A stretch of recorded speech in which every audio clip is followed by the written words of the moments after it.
Hello guys! Welcome to my vlog!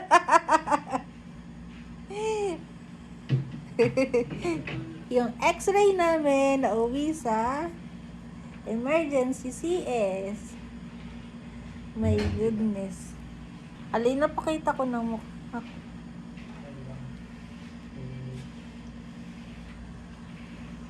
Yan, waiting po kami sa operation na 2:30. Hihintay lang po namin si doktora.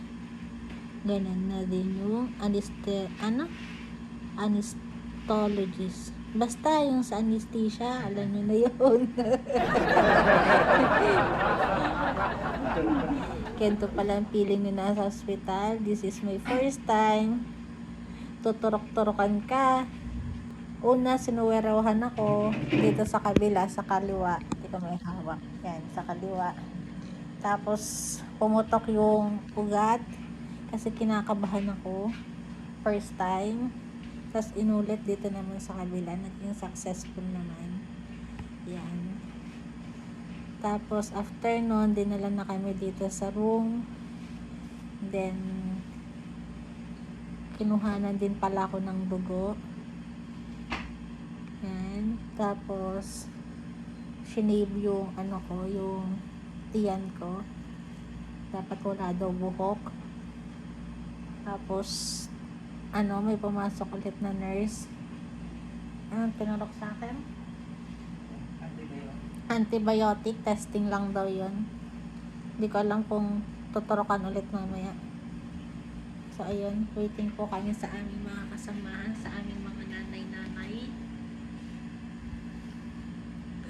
Good luck!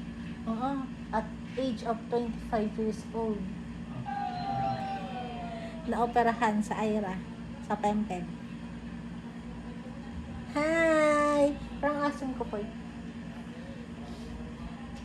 Biglaan.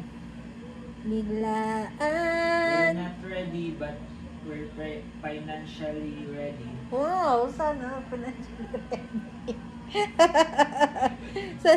Yung pampabinyag na uwi sa CS. Wow, pampabinyag. Ang plan, ay nababago. Bakit ba ako masi-CS? So, nagpunta kami dito sa hospital para magpa-x-ray, pelvic x-ray, para masukat kung magkakasya ba si baby doon sa pempem ko.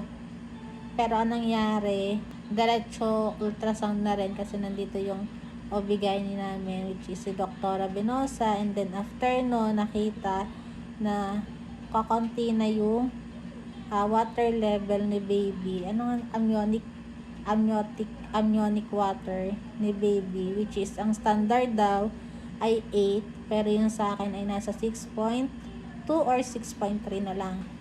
So, kaya kailangan i-CS na kasi hindi daw sure si doktora kung nakakain na ba na po ng bumi sa loob.